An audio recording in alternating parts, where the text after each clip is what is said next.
गौतम बुद्ध की शिक्षाओं को प्रस्तुत करने के लिए एक प्रभावी कहानी है। शब्दों की असली ताकत है। और इस कहानी को सुनने से पहले ही आप इस चैनल को सब्सक्राइब करें और अपने मित्रों को शेयर जरूर करें। कहानी लोभ का परिणाम, व्यापारी और सुनहरी मछली। तो आइए हम आपको यह कहानी बताते हैं। बहुत समय पहले एक समुद्र किनारे के नगर में एक व्यापारी रहता था।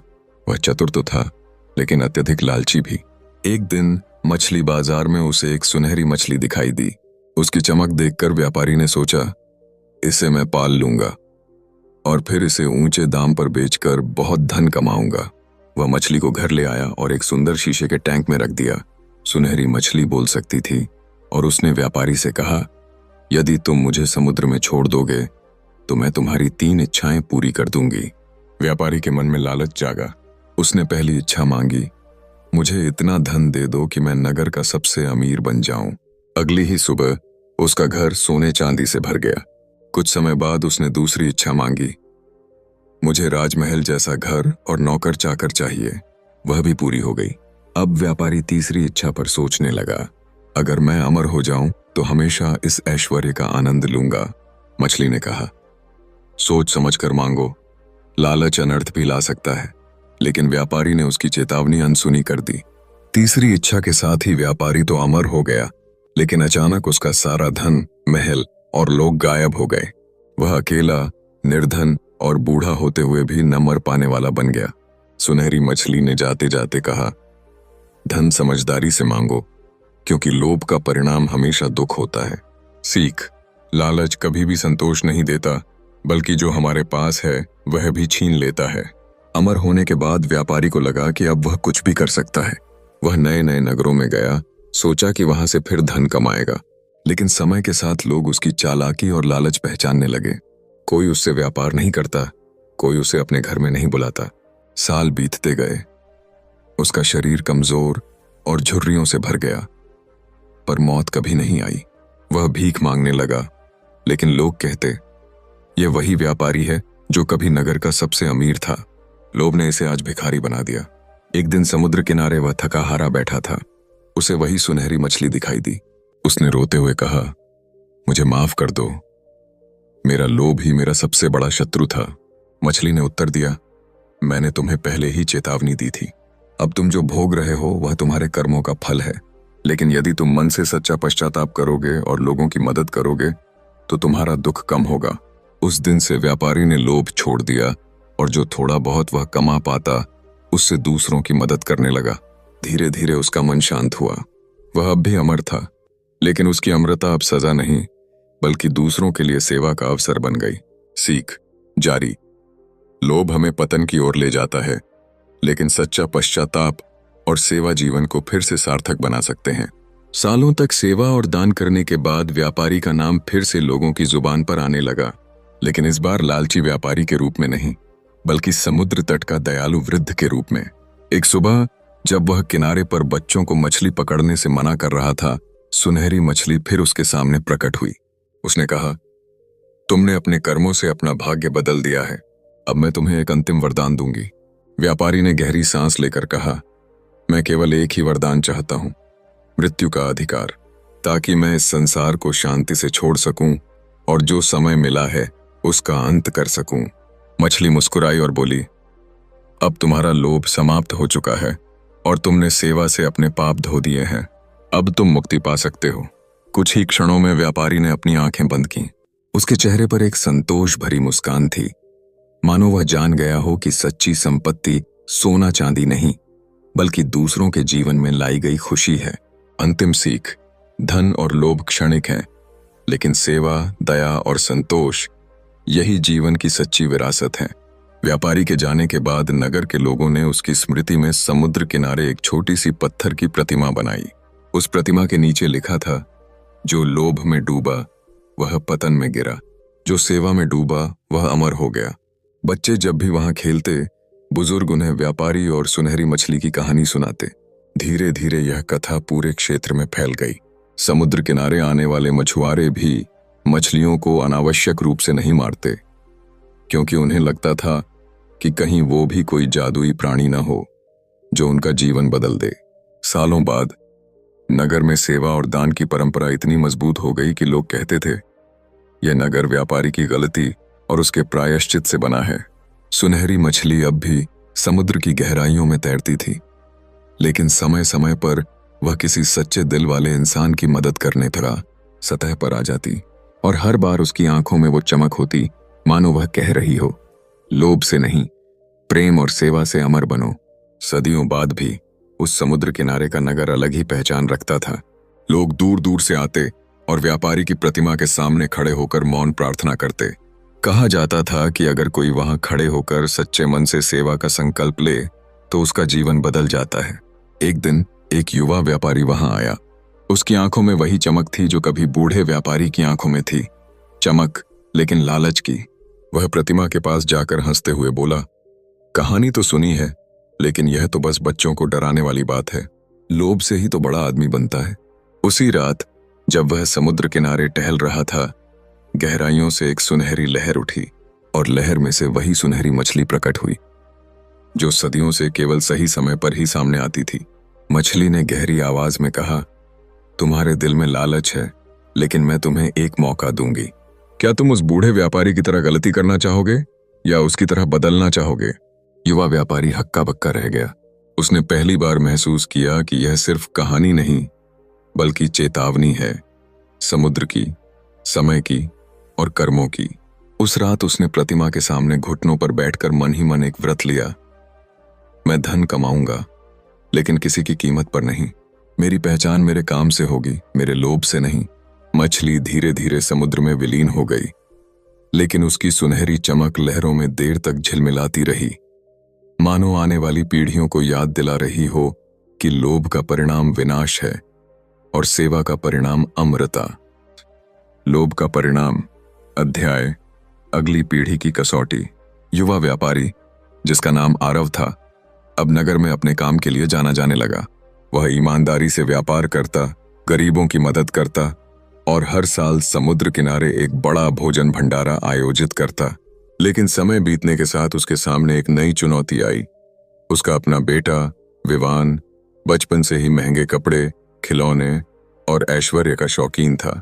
आरव को चिंता होने लगी कि कहीं उसके बेटे में वही लालच न पनप जाए जो कभी पुराने व्यापारी के पतन का कारण बना था। एक दिन आरव विवान को समुद्र किनारे प्रतिमा के पास ले गया। उसने पूरी कहानी सुनाई, पुराने व्यापारी की गलती, उसका पतन, उसका प्रायश्चित और सुनहरी मछली की सीख। विवान ने हंसते हुए कहा, पापा, ये सब तो पुरानी बातें हैं। आजकल तो लोग चतुराई और पैसे से ही आगे बढ़ते हैं। उस रात जैसे भाग्य ने इतिहास दोहराने का निश्चय किया हो, विवान अकेले समुद्र किनारे टहल रहा था। ठंडी हवा चल रही थी और लहरों में चांद का प्रतिबिंब झिलमिला रहा था। अचानक पानी की सतह में सुनहरी रोशनी फैल गई। वही सुनहरी मछली फिर प्रकट हुई। उसने धीमे लेकिन गहरे स्वर में कहा, विवान, तुम्हारे भीतर भी लालच की जड़ें हैं। तुम्हारे सामने भी वही रास्ता है, विनाश का या परिवर्तन का। तय करो, तुम कौन सा मार्ग चुनोगे? विवान घबरा गया, लेकिन उसके दिल में एक सवाल उठ रहा था, क्या मैं सच में अपने पिता से मिली सीख को छोड़ दूंगा या उस सुनहरी मछली को दिखा दूंगा कि अगली पीढ़ी पहले जैसी नहीं है? कहानी यहीं पर ठहरती है, मानो समुद्र खुद इंतजार कर रहा हो कि विवान क्या निर्णय लेगा और उसके फैसले पर आने वाले सैकड़ों सालों की किस्मत टिकी हो। विवान के सामने समुद्र की लहरें गूंज रही थीं और सुनहरी मछली की आंखों में गहरी चमक थी। वह कुछ पल चुप रहा, लेकिन उसके भीतर दो आवाजें लड़ रही थीं। एक कह रही थी, मछली से वरदान मांगो, धन और शक्ति हासिल करो। फिर दूसरी कह रही थी, पिता की सीख याद करो, लोभ अंत में विनाश लाता है। विवान ने गहरी सांस ली और मछली से कहा, मैं कोई वरदान नहीं चाहता। अगर मुझे सफलता चाहिए तो मैं मेहनत और ईमानदारी से लूंगा, ना कि किसी लालच के जादू से। सुनहरी मछली ने मुस्कुराकर उत्तर दिया, तुमने सही मार्ग चुना है। मैं तुम्हें कोई सोना चांदी नहीं दूंगी, लेकिन मैं तुम्हें वह बुद्धि दे रही हूं जो तुम्हें और तुम्हारे नगर को सदियों तक सही राह पर रखेगी। अगले ही क्षण मछली समुद्र की गहराइयों में विलीन हो गई और विवान के मन में एक अद्भुत शांति भर गई। उस रात वह घर लौटा तो आरव ने उसकी आंखों में बदलाव देख लिया। समय के साथ विवान नगर का सबसे सम्मानित व्यापारी बन गया, लेकिन उसकी पहचान धन से नहीं बल्कि निष्पक्ष व्यापार, दान और लोगों के विश्वास से थी। नगर के लोग कहते, पुराने व्यापारी ने गलती करके जो विरासत छोड़ी थी, विवान ने उसे अपने कर्मों से पवित्र कर दिया। सुनहरी मछली फिर कभी किसी के सामने नहीं आई, लेकिन उसकी कथा समुद्र की लहरों की तरह हर पीढ़ी तक पहुंचती रही, याद दिलाते हुए कि लोभ भटकाता है, पर बुद्धि और सेवा जीवन को अमर कर देती है। विवान की ईमानदारी और सेवा ने नगर को एक नए युग में पहुंचा दिया। अब यहाँ व्यापार भरोसे पर होता, दान खुले दिल से, और हर त्योहार समुद्र किनारे मिलकर मनाया जाता। एक साल नगर पर भयंकर तूफान आया। तेज हवाओं और ऊंची लहरों ने बंदरगाह, मछली पकड़ने वाली नावें और कई घर तबाह कर दिए। लोग घबरा गए, खाना खत्म हो रहा था और मछुआरे समुद्र में उतरने से डर रहे थे। ऐसे समय में विवान ने नगरवासियों को एकजुट किया। उसने अपने गोदाम का सारा अनाज लोगों में बांट दिया और कहा, हम सब साथ हैं तो यह कठिन समय भी बीत जाएगा। उस रात जब विवान समुद्र किनारे राहत सामग्री बांट रहा था, समुद्र की सतह पर फिर एक सुनहरी लहर चमकी। सुनहरी मछली प्रकट हुई, लेकिन इस बार उसके पीछे दर्जनों अन्य सुनहरी मछलियां थीं। मछली ने कहा, विवान, तुमने साबित कर दिया कि सच्चा नेता अपने लिए नहीं बल्कि सबके लिए जीता है। आज से तुम्हारे नगर को समुद्र का आशीर्वाद मिलेगा। यहाँ मछलियां कभी खत्म नहीं होंगी, तूफान भी कम आएंगे और समृद्धि हमेशा बनी रहेगी। नगरवासी जिन्होंने यह दृश्य देखा भावुक हो उठे। उस दिन से सुनहरी मछली का नाम केवल एक कथा नहीं रहा, बल्कि नगर के हर दिल में विश्वास का प्रतीक बन गया। और समुद्र की लहरें हर बार किनारे से टकराकर मानो कहती, लोभ से नहीं, प्रेम और सेवा से ही सच्चा सुख मिलता है। समुद्र के आशीर्वाद के बाद नगर में समृद्धि लौट आई। मछुआरे बिना डर के समुद्र में जाते, फसलें भरपूर होती और लोग खुशी खुशी अपना जीवन बिताते। लेकिन एक दिन नगर में दूर देशों से व्यापारी आने लगे। उनमें से कुछ को सुनहरी मछली की कथा सुनाई गई और उनके दिल में लालच जग गया। अगर हमें वह मछली मिल जाए तो हम अमीर हो जाएंगे। ये बाहरी व्यापारी रात के समय गुपचुप नाव लेकर समुद्र में उतर गए, जाल और चमकते चारे लेकर।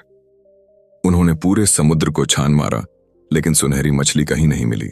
इसके बजाय लहरें अचानक उग्र हो उठीं और उनकी नावें वापस किनारे तक नहीं पहुंच पाईं। अगले दिन नगर के लोग समुद्र तट पर टूटे हुए जाल और नाव के टुकड़े पाए। विवान ने सबको एकत्र कर कहा, समुद्र कोई बाजार नहीं और सुनहरी मछली कोई सौदा नहीं। यह आशीर्वाद है जिसे केवल सेवा और सच्चाई से पाया जा सकता है, ना कि लालच से। समय बीतता गया और सुनहरी मछली कभी कभी केवल बच्चों के सामने प्रकट होती, उन्हें छोटी छोटी सीख देती, जैसे एक अदृश्य शिक्षक जो आने वाली पीढ़ियों को सही रास्ता दिखाता है। नगर की यह परंपरा पीढ़ी दर पीढ़ी चली। सुनहरी मछली अब केवल एक कहानी नहीं, बल्कि एक जीवित विश्वास बन चुकी थी, जो समुद्र की लहरों के साथ हर आगंतुक को यह संदेश देती थी, लोभ विनाश है, सेवा अमरता है। सदियां बीत गईं। पुराना नगर अब एक बड़ा और आधुनिक शहर बन चुका था। कंक्रीट की इमारतें, ऊंचे पुल और चमचमाती सड़कों ने पुराने मछुआरे गांव की जगह ले ली थी। लोग अब समुद्र से मछली नहीं बल्कि तेल और खनिज निकालने लगे थे। इस नए युग में सुनहरी मछली की कथा केवल स्कूल की किताबों और लोक कथाओं में रह गई थी। शहर के युवा इसे बस एक पुराना मिथक मानते थे। एक दिन समुद्र किनारे एक विशाल ड्रिलिंग प्रोजेक्ट शुरू हुआ। इंजीनियरों और निवेशकों का लक्ष्य था समुद्र की गहराइयों से दुर्लभ धातुएं निकालना, जो उन्हें अरबों का मुनाफा दिला सकती थीं। लेकिन काम शुरू होते ही अजीब घटनाएं होने लगीं।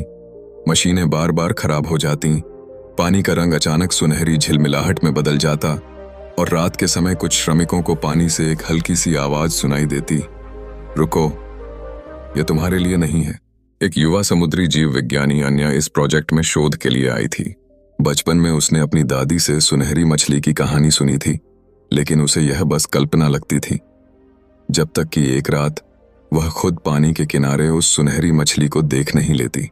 मछली ने कहा, अन्या, यह शहर लोभ में फिर उसी राह पर जा रहा है जिसने कभी विनाश लाया था। अगर तुमने इन्हें नहीं रोका तो समुद्र अपना आशीर्वाद वापस ले लेगा।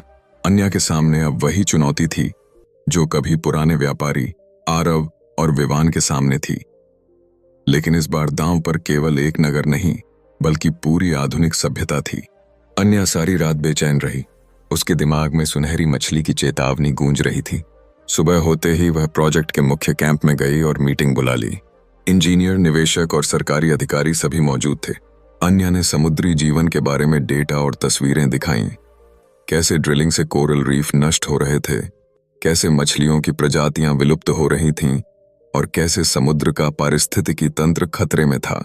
लेकिन एक निवेशक हंसते हुए बोला, ये सब भावुक बातें हैं मिस अन्या।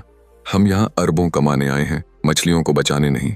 अन्या ने गहरी सांस ली और फिर वह बात कह दी जो किसी ने सोची भी नहीं थी। अगर आप नहीं रुके तो आप एक ऐसी शक्ति को क्रोधित करेंगे जिसके आगे आपके अरबों कुछ भी नहीं होंगे। सब चौंक गए। अन्या ने सुनहरी मछली की कहानी सुनाई, पुराने व्यापारी की, विवान की और समुद्र के आशीर्वाद की। कई लोग हंसे, लेकिन कुछ के चेहरे गंभीर हो गए। उस रात जब सभी सो रहे थे, एक भयंकर तूफान उठा। लहरों की ऊंचाई इमारतों जितनी थी और सुनहरी मछलियों के झुंड किनारे तक आ गए।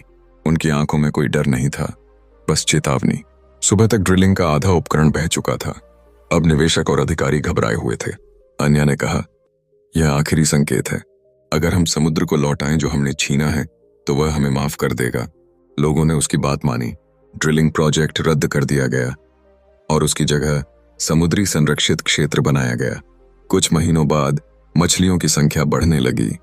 कोरल रीफ फिर से जीवित हो गए और शहर ने समझ लिया, सुनहरी मछली की सीख सिर्फ पुरानी कहानी नहीं बल्कि भविष्य की कुंजी है। ड्रिलिंग रुकने के कई महीनों बाद समुद्र पहले से कहीं ज्यादा शांत और नीला दिखने लगा। लोगों ने महसूस किया कि समुद्र केवल संसाधन नहीं बल्कि एक जीवित आत्मा है जो प्रेम और संतुलन चाहती है। एक शाम जब सूरज ढल रहा था और आकाश सुनहरे रंग में रंगा था, अन्या अकेली समुद्र किनारे टहल रही थी। अचानक पानी में वही सुनहरी चमक दिखाई दी। सुनहरी मछली धीरे धीरे सतह पर आई और बोली, अन्या, तुमने समय रहते मानवता को जागृत किया। तुम्हारी वजह से समुद्र का आशीर्वाद बना रहेगा। लेकिन याद रखो, यह आशीर्वाद स्थायी नहीं है। यह हर पीढ़ी के कर्मों पर निर्भर करता है। अन्या ने पूछा, अगर भविष्य में लोग फिर गलती करें तो? मछली ने मुस्कुराकर कहा, तब मैं फिर आऊंगी, लेकिन हर बार चेतावनी थोड़ी कठोर होगी, क्योंकि समुद्र भी धैर्य की सीमा रखता है। फिर मछली ने पानी में एक हल्का सा गोला बनाया जिसमें अतीत की सारी घटनाएं दिखाई दीं। पुराने व्यापारी का लोभ, विवान की ईमानदारी और आज के समय में शहर का परिवर्तन। इस कहानी को जीवित रखना अन्या, इसे किताबों, फिल्मों और बच्चों की कहानियों में सुनाना, क्योंकि जो अपनी जड़ों को भूलते हैं वे अपने भविष्य को खो देते हैं। इतना कहकर मछली गहराइयों में विलीन हो गई। अन्या वहीं रेत पर बैठी अपने हाथों में उस सुनहरी चमक का एक छोटा सा कण महसूस कर रही थी, मानो समुद्र ने उसे विरासत सौंप दी हो। उस दिन से अन्या ने हर साल समुद्र दिवस मनाना शुरू किया, जहां बच्चों को यह पूरी कथा सुनाई जाती ताकि वे समझें, लोभ हमें समुद्र से दूर करता है और सेवा हमें समुद्र के दिल के करीब। सालों गुजर गए। अन्या वृद्ध हो चुकी थी, लेकिन उसकी आंखों में अभी भी वही चमक थी। उसके घर के बाहर समुद्र की ओर खुला एक बड़ा बरामदा था, जहां बच्चे इकट्ठा होकर उसकी कहानियां सुनते। हर समुद्र दिवस पर वह सुनहरी मछली की कथा शुरू से सुनाती, पुराने व्यापारी के लोभ से लेकर विवान की ईमानदारी और फिर आधुनिक युग में आई चेतावनी तक। लेकिन इस बार उसने कहानी के अंत में बच्चों से कहा, समुद्र का आशीर्वाद हमें केवल तभी मिलेगा जब हम प्रकृति से लेने से ज्यादा उसे लौटाएंगे। कभी सोचो, तुम बड़े होकर क्या लौटाओगे? उन बच्चों में एक लड़की थी, मीरा। उसकी आंखें सुनते सुनते बड़ी हो गईं और मन में एक सपना पलने लगा, समुद्र की रक्षा करने का। सालों बाद मीरा समुद्री इंजीनियर बनी, लेकिन उसने बाकी इंजीनियरों से अलग राह चुनी। तेल या खनिज निकालने की मशीन बनाने के बजाय उसने ऐसी तकनीक तैयार की जो समुद्र के कचरे को साफ कर सके और लहरों की ताकत से स्वच्छ ऊर्जा पैदा कर सके। मीरा का काम इतना प्रभावशाली था कि दुनिया भर के देश उसके प्रोजेक्ट को अपनाने लगे। जब वह पहली बार अपने प्रोजेक्ट का परीक्षण समुद्र किनारे करने गई तो हल्की लहरों में सुनहरी चमक दिखाई दी। एक पल के लिए लगा कि सुनहरी मछली फिर सामने आएगी, लेकिन इस बार मछली नहीं आई, सिर्फ लहरों की आवाज आई। जब कोई सच्चे दिल से सही काम करता है तो मुझे आने की जरूरत नहीं पड़ती। मीरा मुस्कुराई, क्योंकि उसने समझ लिया कि सुनहरी मछली केवल एक जीव नहीं बल्कि एक सदियों पुरानी आत्मा है जो तब तक जीवित रहेगी जब तक लोग उसकी सीख को निभाते रहेंगे। और इस तरह समुद्र की विरासत एक नई पीढ़ी में जाग उठी, एक ऐसी पीढ़ी जो जानती थी कि लोभ अंत है और सेवा ही सच्ची शुरुआत। मीरा की स्वच्छ ऊर्जा और समुद्र सफाई तकनीक ने कुछ ही वर्षों में चमत्कार कर दिया। दुनिया भर में समुद्र तटों का कचरा खत्म होने लगा, लुप्त हो चुकी कई समुद्री प्रजातियां फिर से लौट आईं और कोरल रीफ पहले से कहीं ज्यादा रंगीन हो गए। संयुक्त राष्ट्र ने ग्लोबल ओशन रिवाइवल प्रोजेक्ट के नाम से मीरा के प्रयासों को अपनाया। अब हर देश समुद्र की रक्षा में योगदान दे रहा था। मानव इतिहास में पहली बार समुद्र और इंसान एक साझेदार की तरह जी रहे थे, न कि शिकारी और शिकार की तरह। एक रात मीरा अकेली अपने लैब के किनारे बैठी समुद्र को देख रही थी। आकाश में चांद था और लहरें शांत थीं। अचानक पानी में वही सुनहरी चमक फैली और सदियों पुरानी सुनहरी मछली प्रकट हुई। उसकी आंखों में शांति और गर्व था। वह बोली, मीरा, आज मैं आखिरी बार तुम्हारे सामने आई हूं। सदियों से मैं मानवता को चेतावनी देती रही, कभी व्यापारी को, कभी विद्वान को, कभी अन्य को, और अब तुम्हें। लेकिन अब समय आ गया है कि मैं गहराइयों में लौट जाऊं, क्योंकि इंसान ने आखिरकार सीख लिया है कि समुद्र का सम्मान कैसे किया जाता है। मीरा ने पूछा, क्या आप फिर कभी लौटेंगी? मछली ने हल्की मुस्कान के साथ कहा, अगर आने वाली पीढ़ियां भूल जाएंगी तो मैं लौटूंगी, लेकिन अगर वे याद रखेंगी तो मैं उनकी हर लहर में, हर बूंद में मौजूद रहूंगी। इतना कहकर मछली ने पानी में एक सुनहरी चक्र बनाया जो आसमान तक फैल गया और फिर धीरे धीरे विलीन हो गया। उसके जाते ही लहरों ने मीरा के पैरों को छुआ, मानो समुद्र ने खुद उसे आशीर्वाद दिया हो। उस रात से समुद्र के किनारे खड़े होकर लोगों को कभी कभी लहरों में हल्की सुनहरी झिलमिलाहट दिखाई देती, और वे जानते, यह सिर्फ रोशनी नहीं बल्कि समुद्र का प्यार और सदियों पुरानी सीख है। लोभ अंत है, सेवा अमरता है। यदि आपको यह कहानी अच्छी लगे तो आप इस चैनल को सब्सक्राइब करें और अपने मित्रों को शेयर जरूर करें। धन्यवाद। नमो बुद्धाय।